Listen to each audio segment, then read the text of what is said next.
Inilah Zili. Perempuan ini mengaku menjadi korban santet.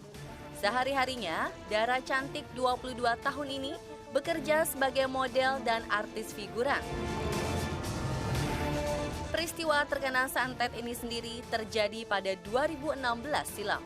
Menurutnya, hal ini berkaitan dengan sang mantan sahabat. Penyebabnya tak lain adalah karena rasa iri serta ketakutan akan aib pelaku akan disebarluaskan oleh Zili.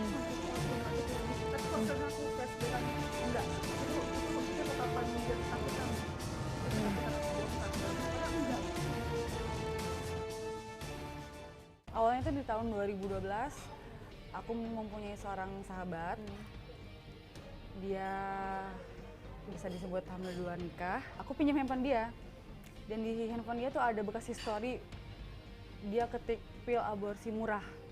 Oke, di situ berarti ada track recordnya dia itu sempat mencari pil aborsi murah. Iya, pas beres nonton itu dia masih bilang perut gue sakit. Saya pikir kita telat makan karena emang jamnya juga udah lewat jam makan siang. Oh yaudah kita balik lagi aja ke kosan. Kita balik kosan, nyampe di kosan dia duduk di kasur.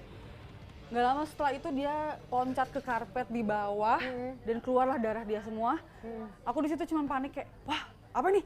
Yang aku pikirin pertama adalah selamatin dulu orang ini. Aku takut dia meninggal karena pendarahan. Akhirnya aku bilang saya nggak bisa nemenin kamu di situ. Itu posisinya udah malam dan pada itu malam Jumat. Saya bilang saya harus kembali ke kosan karena saya harus beresin semua darah kamu yang berceceran. Saya bilang. Pas di kosan itu saya sediain ember penuh dengan deterjen yang banyak. Waktu itu saya angkat celana dia.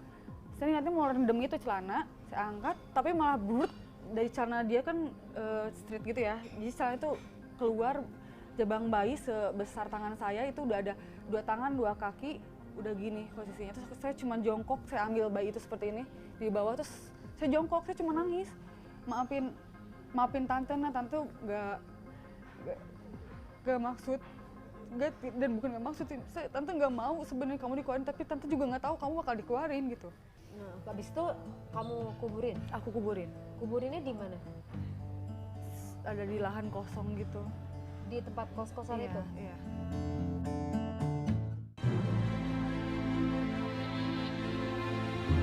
Zili marah, sang sahabat justru meninggalkan dirinya. Dalam kondisi trauma setelah menguburkan janinnya. Semalaman itu aku nggak bisa tidur sampai besokannya. Aku sebenarnya udah ngantuk, udah lemes badan karena nggak makan, cuma bisa minum doang. Jalan aku jemput dia dari rumah sakit. Dari situ aku kasih lihat foto, ya aku fotoin bayinya, ini anak kamu. Aku bilang gitu, ini anak kamu. Dia kaget sih, dia kaget banget. Dan dia cuman kasih ekspresi muka yang kayak, entah ya, kalau aku inget-inget sekarang tuh mungkin dia kayak kaget, wow, Zili fotoin anak gua, jangan sampai nih, jangan sampai dia sebarin mungkin. Kalau sekarang aku pikir-pikir, kalau dulu sih aku nggak mikir gitu, aku cuma mikir, oh dia kaget, dia sedih. Tapi kalau sekarang aku flashback lagi, enggak, itu tatapan dia ketakutan aku bongkar segala macam, padahal enggak gitu. Itu di perasaan kamu ya? Ternyata dia ada duluan untuk ngomong gini, gua harus pergi nih, harus pulang. Terus aku tanya, loh kenapa? Gue nggak enak, si U nyiapin persiapan naik gunungnya sendiri. U itu siapa? Si U tuh mantannya dia. Aku jadi kayak, what? Udah gitu aja. Terus apa yang kamu pikirin lagi? Dari situ aku cuma kecewa sama dia kayak, lu nggak tahu? Lu gila ya, gue habis nguburin anak lu, semalaman gue ketakutan, gue nggak bisa tidur, nggak bisa makan, cuma bisa minum. Di saat itu juga pas gue jemput lu malah bilang nggak enak sama si U. Mau pergi naik gunung, nyiapin persiapannya sendiri, dan lu tinggalin gue gitu aja.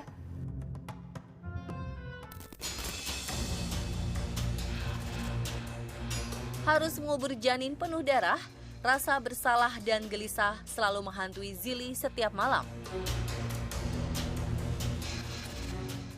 Oke, sebelum 2016, abis itu pulang setiap hari, apa yang terjadi dengan kamu? Sejujurnya aku pindah tempat tinggal. Oh, langsung pindah besoknya? Iya. Kenapa? Karena aku ngerasa sempat ada sosok putih cewek gitu kayak datengin aku, cuman nggak tahu karena aku lagi parno atau apa, tapi aku ngerasa selalu ada. Kayak aku udah tutup lemari, dan lemari aku tuh nggak ada kuncinya. ini tiba-tiba kayak ada suara kunci yang goyang, tapi pas aku keluar dari kamar mandi nggak ada yang goyang. Peristiwa dari kejadian lompat temen kamu itu di jam berapa? Itu sudah maghrib. Oke. Seingat aku Dan sudah peristiwa kalau kejadian ketakutan itu muncul di jam yang hampir sama. maghrib. Iya, Dan selama seminggu itu terus-terusan terjadi. iya. Tak lama kemudian, Zili mulai sering demam setiap maghrib menjelang. Tak hanya itu saja, di kaki Zili juga muncul bilur-bilur yang kemudian berubah menjadi luka bakar.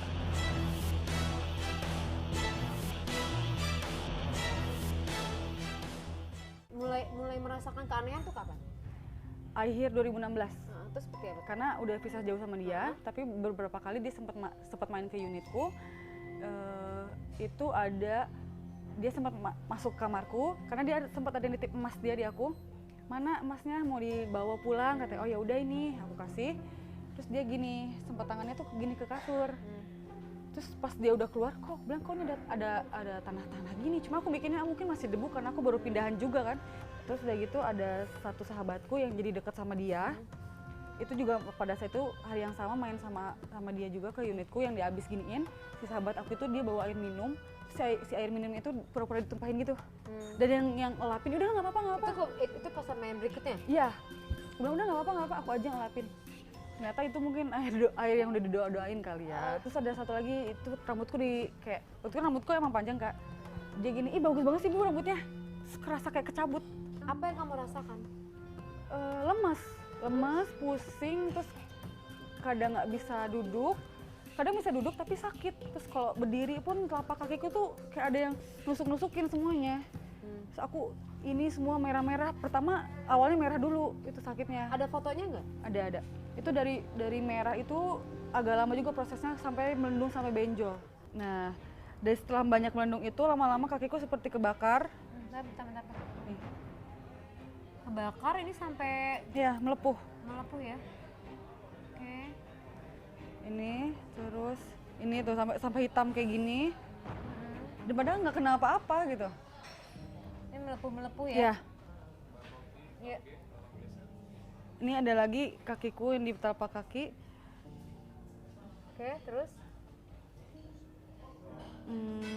Ini juga sering banget kayak banyak yang di bekas goresan-goresan gitu.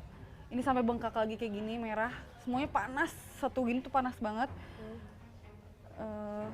Ini banyak goresan juga. Nah ini, sampai di bawah telapak kaki pun hitam dan ngelupas semua. Yang terakhir ini keluar paku. Tadi pakunya tuh bisa keluar tuh seperti apa tuh?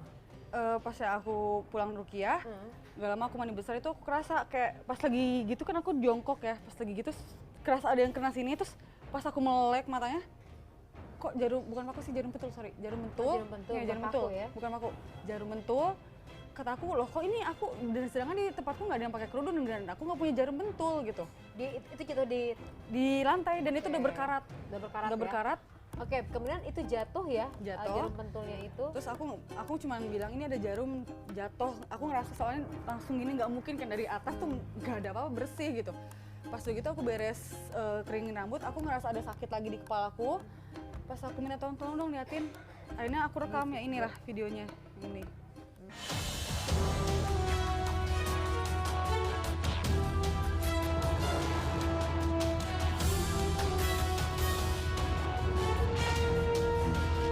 Zili semakin yakin ini semua terjadi karena ulah sang sahabat yang mengirimkannya kekuatan jahat.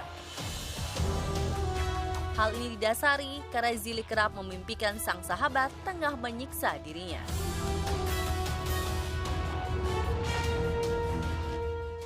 Abis peristiwa ngeliat bayi, kamu setiap malam itu bermimpi. Mimpi apa kamu rasakan? Yang paling terakhir yang paling aku ingat adalah pada saat itu aku disuruh sama papaku untuk jalan satu terowongan, dan terowongan itu satu desa, dan desa itu aku lihat semua orang nggak bisa lihat aku tapi aku bisa lihat mereka. Dan di situ juga aku melihat si orang tua si A ini pegang boneka namanya Zili dan dipukul sama potongan ranting pohon. Zili. Itu yang aku bikin yakin si A ini gitu Pelakunya. iya. Zili meyakini dirinya bahwa ia merupakan korban santet. Kita akan menganalisa ekspresi wajahnya. Apakah ia merupakan korban santet atau ternyata persoalannya secara psikologis. Inilah ekspresi Zili pada saat ia bertemu dengan temannya setelah peristiwa kejadian di mana temannya keguguran. Dan pada saat ia menemui temannya meminta izin untuk pergi dari rumah sakit detik itu juga. Ekspresi wajahnya seperti ini sambil ia berkata, "Gila lu ya, langsung cabut untuk pergi sama si U, sementara gue baru ngubur anak lu, gue belum makan, gue ketakutan." Ekspresi yang tergambar dari wajahnya adalah marah. Anda bisa melihat dari matanya yang melotot, membesar pupilnya, kemudian alis yang menukik, dan mulut yang diarahkan sedikit terbuka, melebar, tarik ke kanan dan ke kiri. Inilah ekspresi wajah, menggambarkan bagaimana reaksi wajahnya atas perasaan yang dirasakan. Marah sekali. Ekspresi selanjutnya. Inilah ekspresi pada saat saya bertanya, apakah peristiwa demi peristiwa, kejadian demi kejadian yang kamu rasakan itu terjadi di setiap maghrib? Ia menjawab iya. Pada saat ia menjawab spontan tanpa menunggu beberapa menit dan detik, itu memberikan gambaran bahwa jawabannya akurasiannya tinggi. Karena dia menjawab spontan ditambah dengan ekspresi wajahnya adalah kaget. Kenapa kaget? Karena tidak nyangka kalau saya bertanya pertanyaan seperti itu. Dan pada saat ia kaget, kelihatan ketarik seperti ini, di saat bersamaan matanya melihat ke bawah, ini memberikan pengalaman emosional yang begitu dahsyat yang ia rasakan. Seperti yang disampaikan kepada saya, setiap maghrib ia panas badannya. Ingat ceritanya bahwa kejadian pertama kali itu pada saat menjelang maghrib. Dari analisa yang digambarkan tadi, ia tidak mengalami santet. Tapi ia mengalami persoalan disebut dengan psikosomatis. Persoalan mengalami gangguan secara fisik karena ditimbulkan oleh secara mental atau psikis. Hal ini dibuktikan dengan statement dari dokter bahwa tidak ada penyakit di tubuhnya. Namun tubuhnya mengalami perubahan-perubahan, melepuh, kemudian benjolan-benjolan dan lain-lain.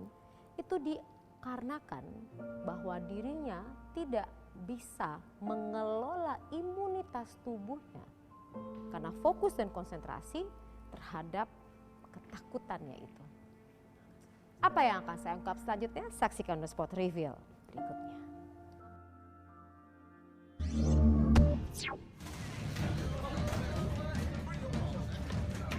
Meskipun disebutkan jika pembeli adalah raja, tetap saja ada batas-batas di mana bisa bersikap kepada penjual atau karyawannya.